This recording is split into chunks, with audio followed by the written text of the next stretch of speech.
irmão, minha irmã. Domingo 11 de dezembro, terceiro domingo do tempo do Advento, domingo da alegria, por isso a igreja nos dá a opção no domingo da alegria de tirar um pouco a carranca, o mau humor do roxo e colocar o róseo, que é o roxo mais simpático, porque nesse tempo de espera e de preparação para a vinda do Senhor em meio à penitência e vigilância, nós temos a alegria de saber que aquele que vem virá mesmo. Então a gente espera com alegria. Essa é um pouco a temática também do Evangelho desse final de semana, da liturgia.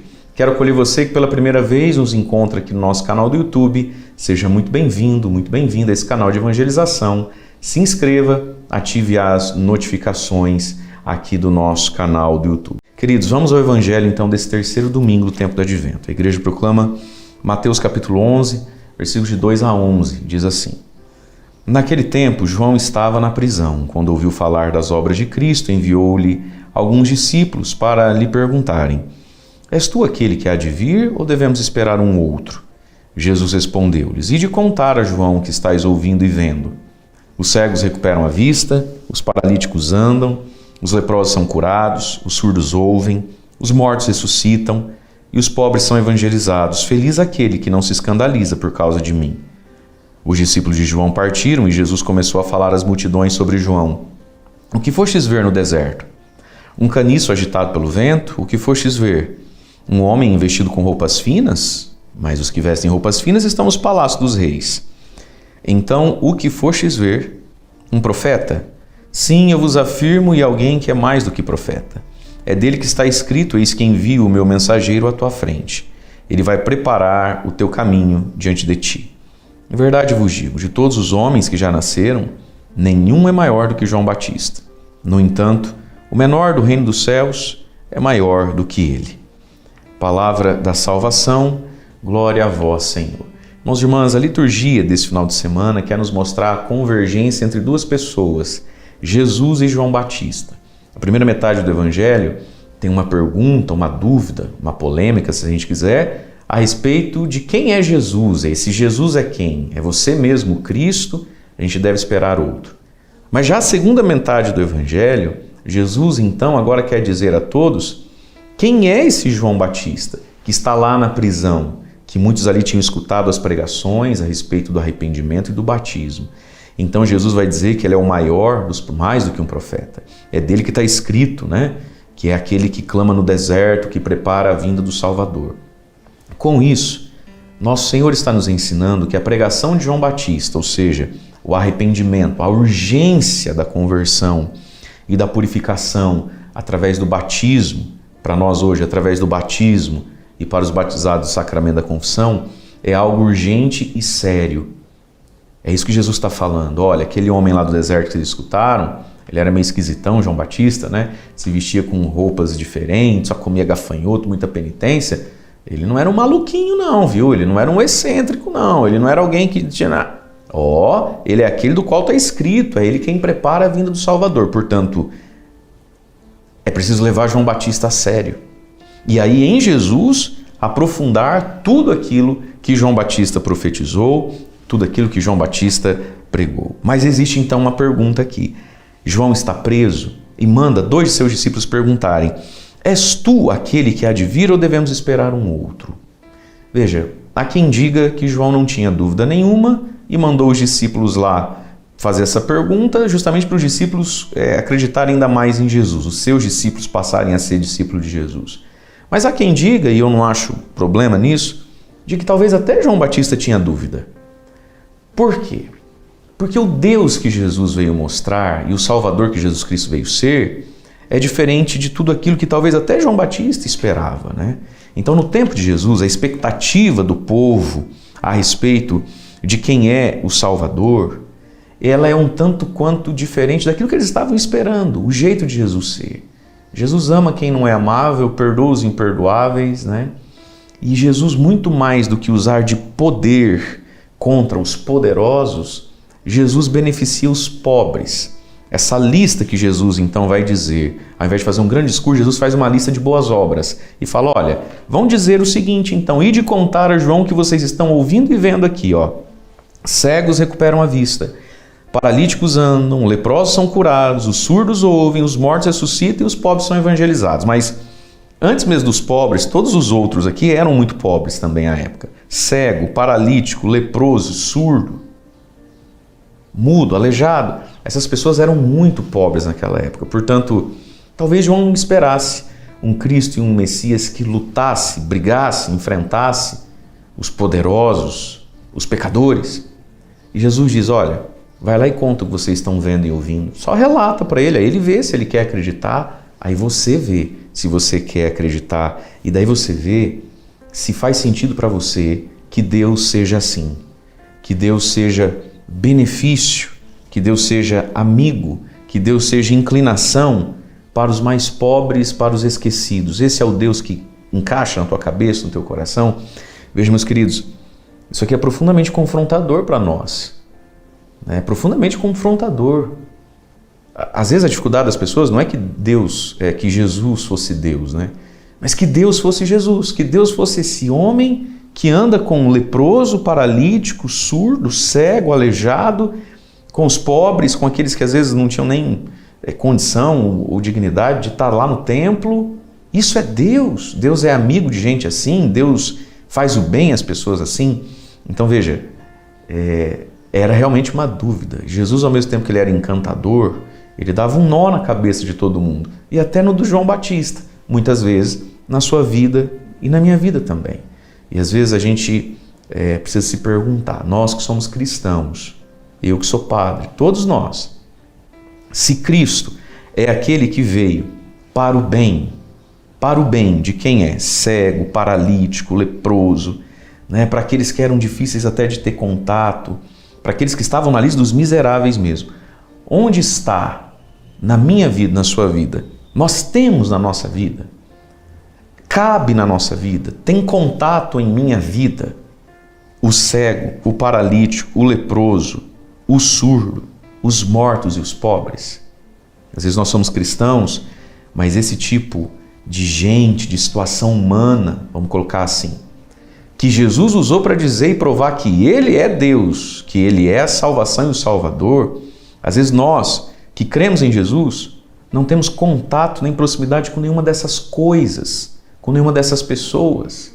Então Jesus responde dizendo, bom, eu não tenho muito para dizer não. Vai lá e diz para João que quem é cego, paralítico, pobre, leproso, eles podem me tocar.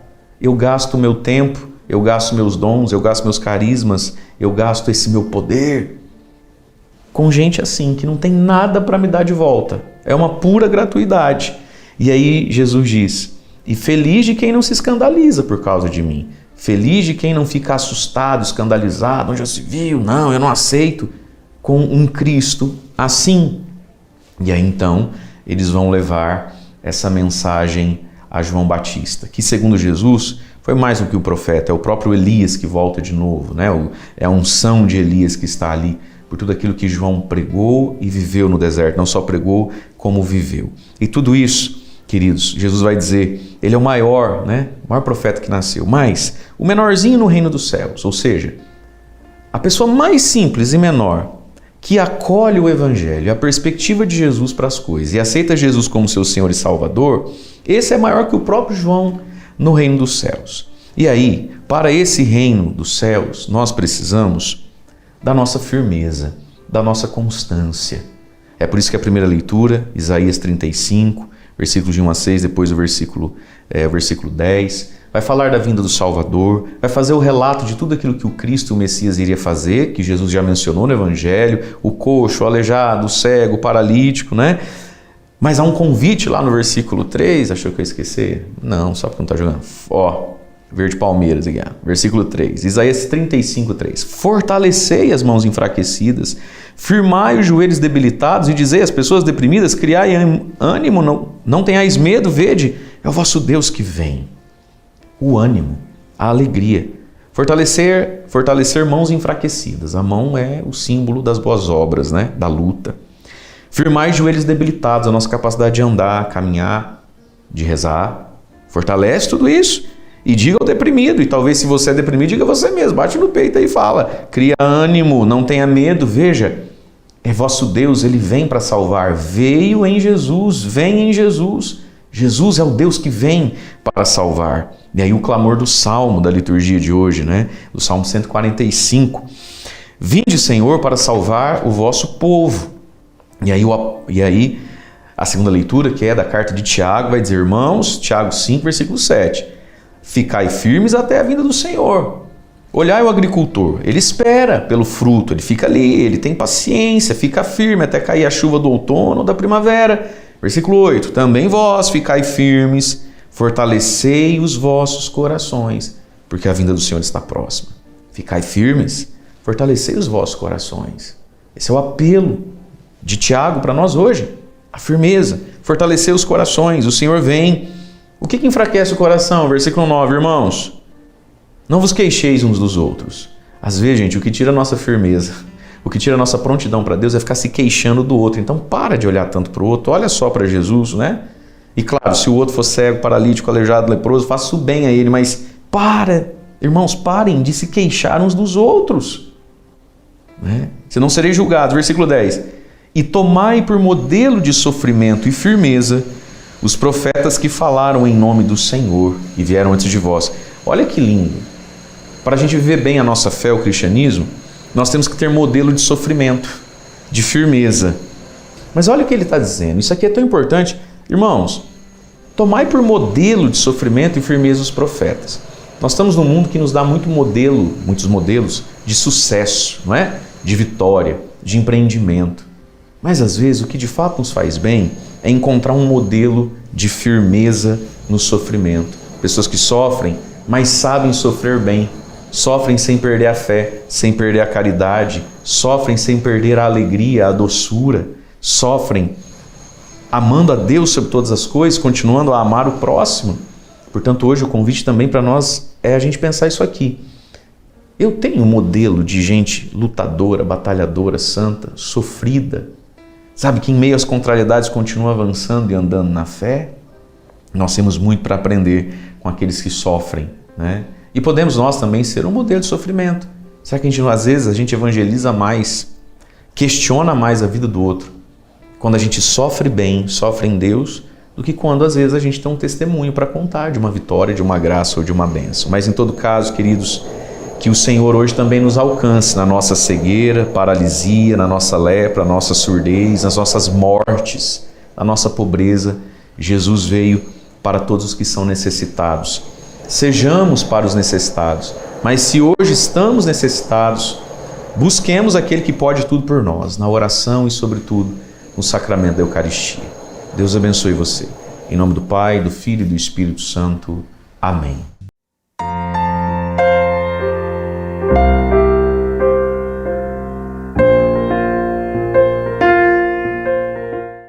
Estamos no terceiro domingo do tempo do Advento, chamado o Domingo Gaudet.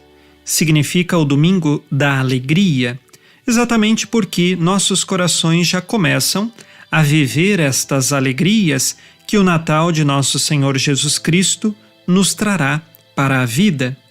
E assim, o Evangelho que é proposto para esta liturgia recorda de João Batista e a figura que ele exerce na preparação do caminho do Senhor.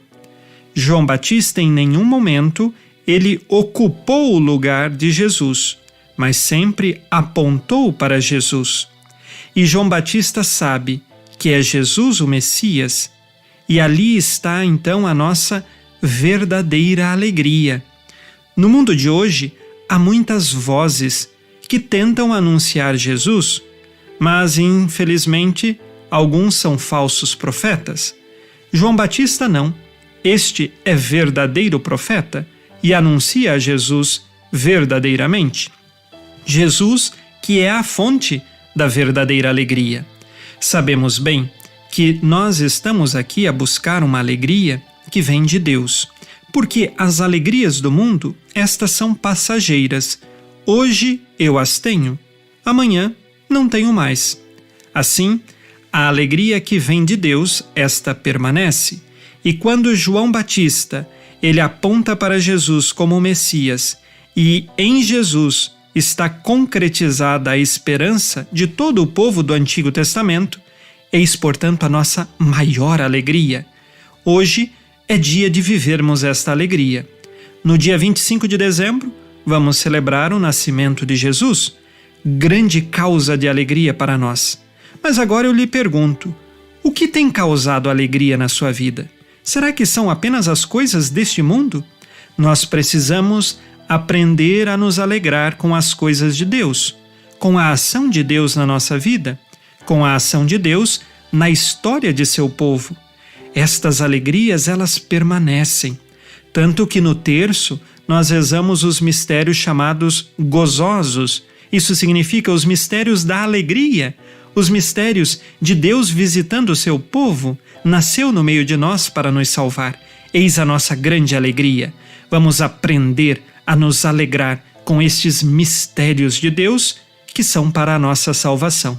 Nós somos amados por Deus, somos queridos por Ele e por isso Ele nos quer próximo dEle, por isso Ele quer nos salvar. Abramos as portas de nosso coração para esta salvação que é a causa de nossa verdadeira alegria. Que São João Batista interceda por nós.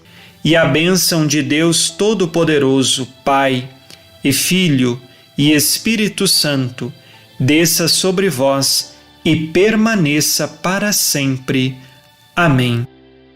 Neste domingo, fique na paz e na alegria que vem de Jesus. Abençoado dia a você e sua família.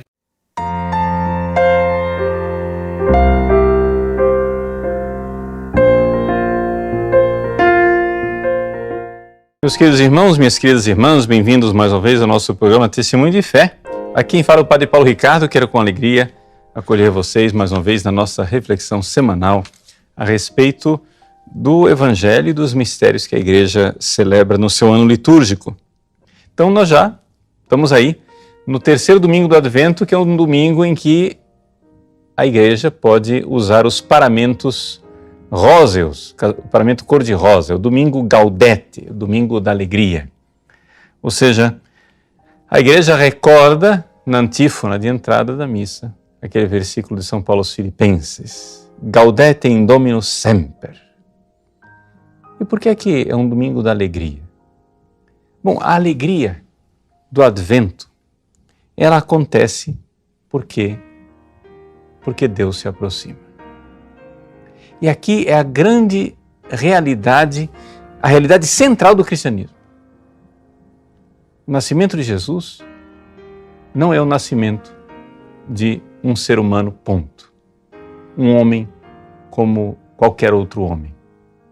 Não. O nascimento de Jesus é a vinda de Deus. É Deus que nasceu. Mas é Deus que nasceu de uma forma surpreendente, que nos enche de alegria. Por quê? Porque ninguém esperava que ele viesse. Não que ele viesse assim. Jesus é o Deus inesperado. Por quê? Porque nós esperávamos que viesse um Salvador, que viesse um Messias, que Deus mandasse alguém. Mas não que Deus viesse em pessoa. E, no entanto, ele veio. É Jesus quem vem. E a primeira leitura do profeta Isaías nos recorda exatamente isto, né? Que é Deus quem vem para nos salvar. Né? Criai ânimo, não tenhais medo, vede, é vosso Deus. Mas espera lá, Isaías diz, se animem, Deus está chegando. Mas o que ele diz logo em seguida parece que é contraditório. Ele diz, é a vingança que vem.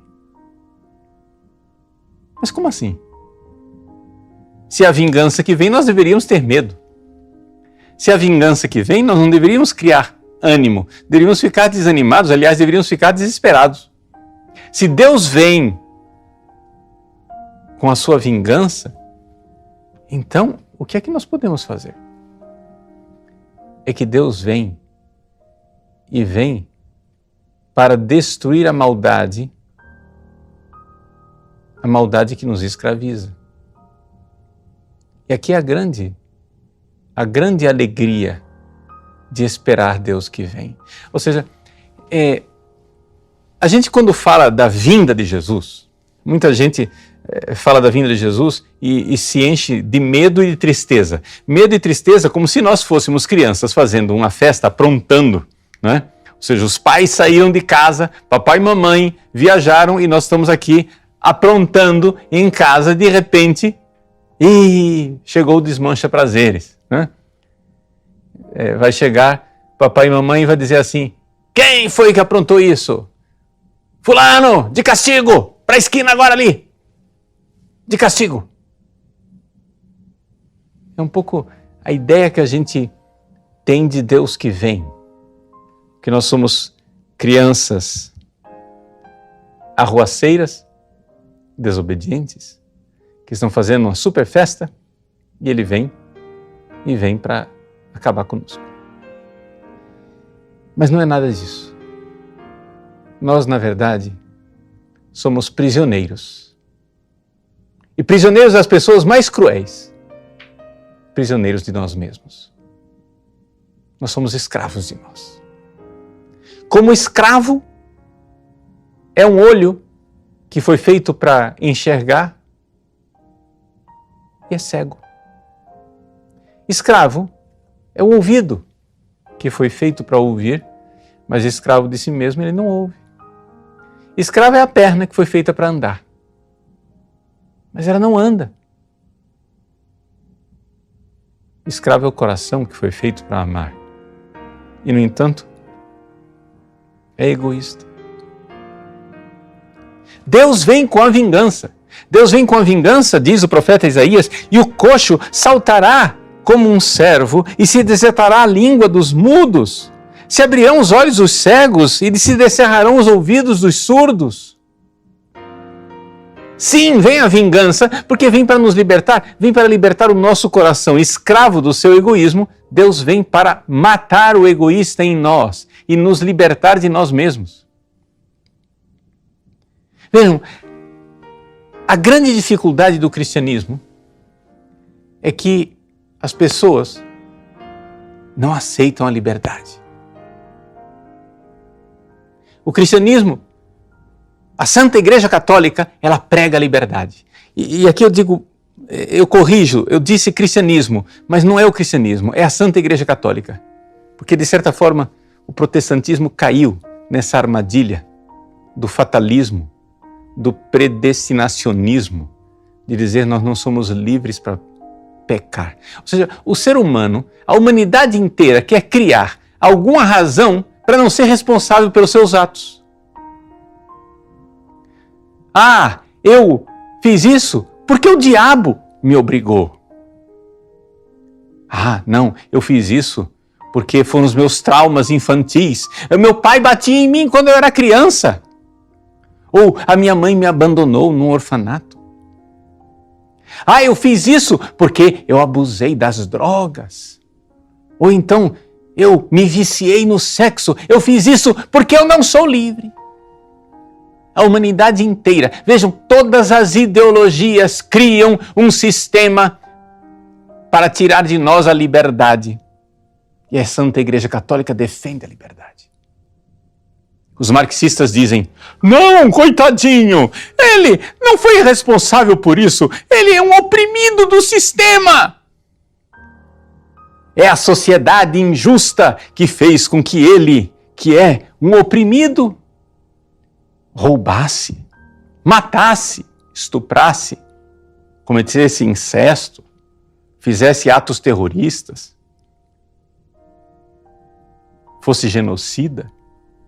Ou seja, o que dizem os sábios deste mundo? Os sábios desse mundo dizem que nós não somos livres.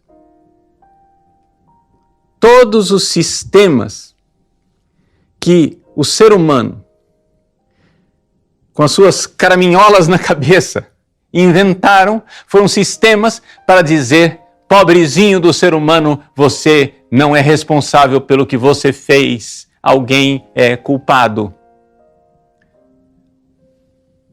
Os evangélicos pentecostais, o culpado é o diabo. Para os calvinistas, o culpado é Deus mesmo na sua predestinação. os luteranos, o culpado é que a natureza foi completamente prejudicada com o pecado original e nós não podemos deixar de ser pecadores. E então assim a humanidade vive acorrentada, mas acorrentada por correntes que nós próprios criamos. Nós mesmos criamos as desculpas, as muletas. Nós temos pernas que poderiam andar, mas nós criamos as muletas para não andar. Nós somos livres. Meu querido, minha querida, meu irmão e irmã, você que me ouve hoje, a Igreja, a Santa Igreja Católica, a única instituição neste mundo, pelo menos a única instituição de relevância internacional e histórica neste mundo, que defende a liberdade humana e diz: você é livre porque Deus é livre. Deus foi livre o suficiente para criar você livre e para deixar que você estragasse tudo e que você arruinasse tudo. E, portanto, você que pecou, você merece mesmo o inferno e não crie desculpas. Não invente conversinha. Essa é a primeira tragédia. A primeira tragédia é uma grande alegria.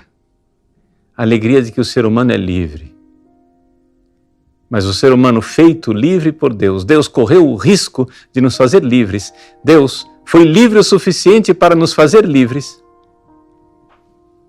Mas nós usamos nossa liberdade para inventar cadeias, para inventar grilhões, para inventar a cela onde nós mesmos estamos aprisionados. O homem usou toda a sua inteligência e liberdade divina para inventar uma grande cadeia onde, com uma chave super complicada, ele fechou a porta e jogou a chave fora. Nós estamos presos. Nós fomos presos por nós mesmos. Sim, somos escravos do nosso egoísmo. A Santa Igreja Católica defende nossa liberdade, porque Deus nos criou livres. Mas também defende a nossa absoluta incapacidade de sairmos do imbróglio da situação na qual nós nos metemos. Da confusão da qual nós mesmos fomos os terríveis criminosos e as mais coitadas vítimas. Nós somos as mais miseráveis vítimas do mais terrível crime. E nós somos a vítima e nós somos o criminoso. Não, meus queridos, nós não podemos fugir dessa verdade. Nós não podemos fugir da realidade de que nós somos maravilhosamente livres e miseravelmente livres. Maravilhosamente livres, mas de uma liberdade onde nós mesmos criamos a nossa escravidão e a escravidão do pecado. A Igreja proclama, a Igreja se veste de rosa, aquela mistura entre roxo e branco, entre liberdade e escravidão, entre alegria e tristeza, para proclamar nesse domingo: Gaudete, alegrai-vos. Alegrai-vos no Senhor. Dominus enim prope est. O Senhor está próximo. Ele está próximo e Ele vem. Sim, Isaías diz na primeira leitura, Ele vem com a vingança. Ele vem para punir, destruir. O quê? O nosso egoísmo, a nossa miséria e nos libertar de nós mesmos. Por isso, no Evangelho, quando os discípulos de João vão perguntar a Jesus se é Ele mesmo quem deve vir ou se nós devemos esperar outro, Jesus, cumprindo a profecia de Isaías, diz: digam a João o que vocês estão ouvindo e o que vocês estão vendo. Ouvindo na pregação, vendo nos milagres. Vocês estão vendo os cegos que recuperam a vista e os paralíticos que andam. Ou seja, olha, os escravos enxergam, pernas escravas andam. Leprosos com a pele escrava são curados. Está dando tudo certo. Os ouvidos escravos com sua surdez ouvem. Os mortos escravos com a morte ressuscitam. Os pobres, escravos de sua ignorância, são evangelizados e recebem a palavra de Deus. Sim, alegrai-vos porque Deus vem para nos libertar. E como Ele vai fazer isso? Essa é a segunda parte que o cristianismo, que digo eu, mais uma vez, não o cristianismo, a Santa Igreja Católica proclama e proclama em alta voz. Deus é tão livre para morrer por nós. Ele vem. Como diz o famoso jornalista e escritor e filósofo e ensaísta e literato inglês G.K. Chesterton, ele nos recorda a grande verdade do cristianismo. Jesus veio, mas é muito difícil entender Jesus, porque Ele é tão verdadeiro que não dá para enquadrá-lo.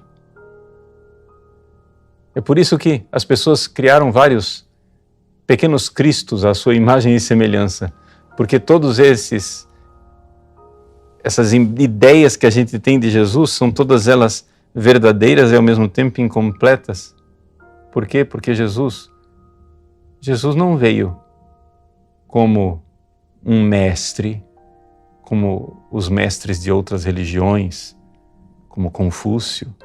Jesus não veio como um profeta, como os profetas de outras religiões, como Maomé.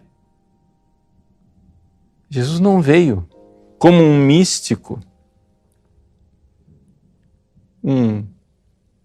alguém que recebeu luzes do alto. Não. Jesus veio a esse mundo com uma missão. Com a missão de morrer. Eis a verdade católica.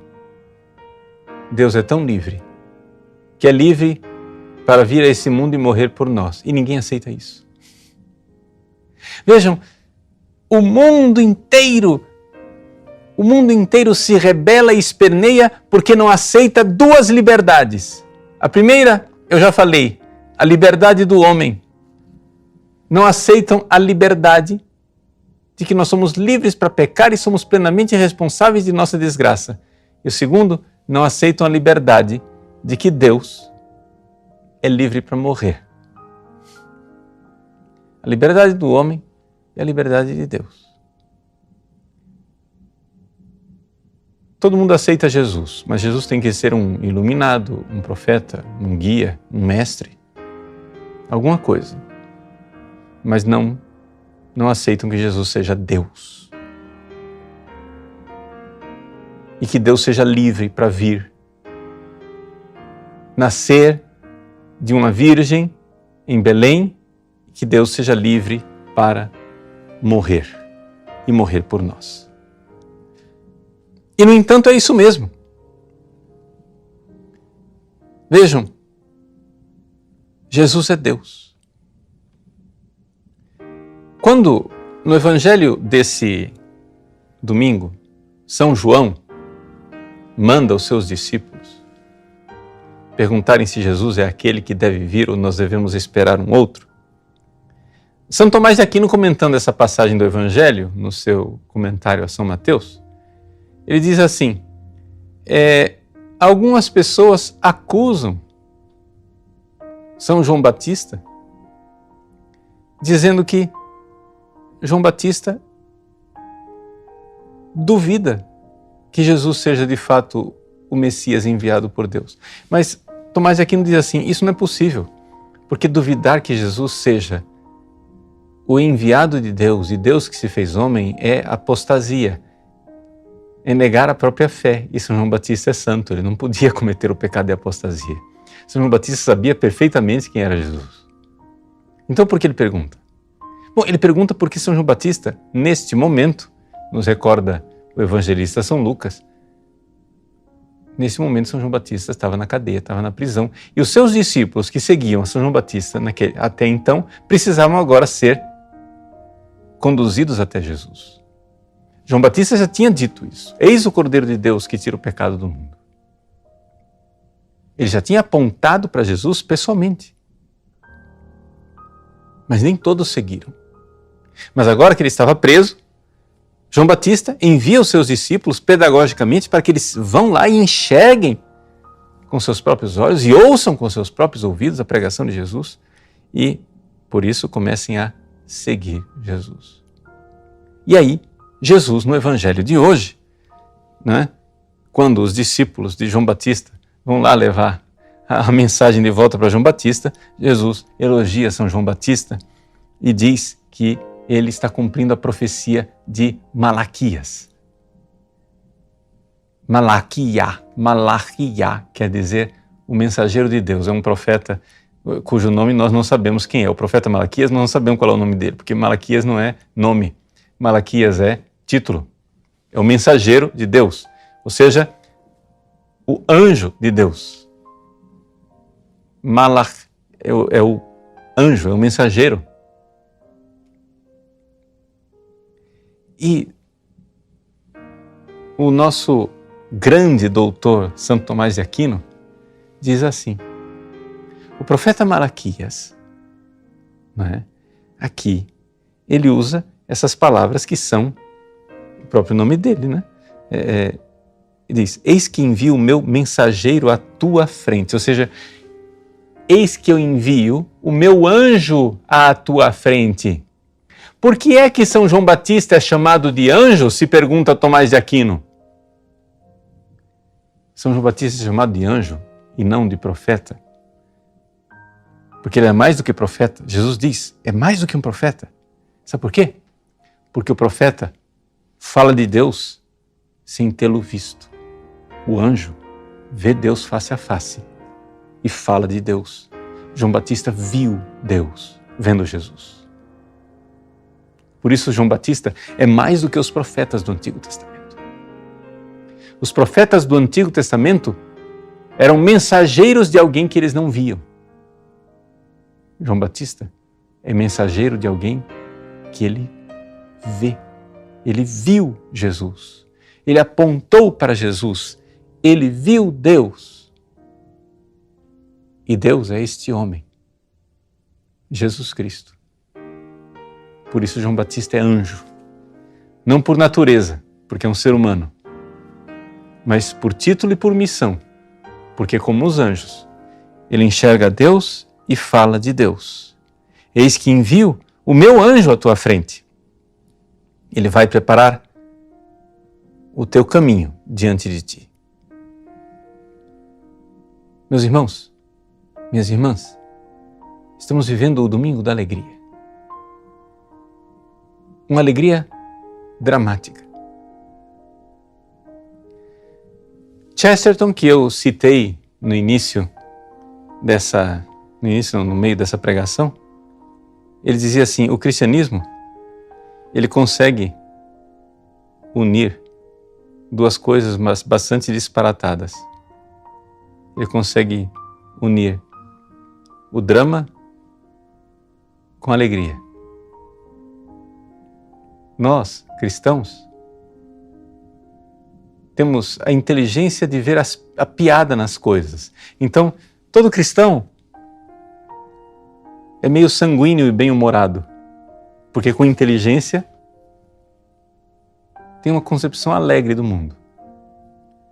Mas todo cristão é melancólico e dramático, porque com o coração vê o drama no qual nós vivemos.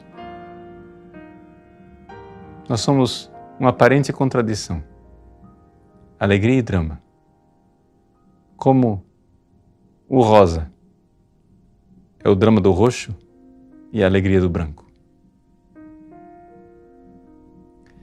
Meus irmãos, nesse domingo da alegria,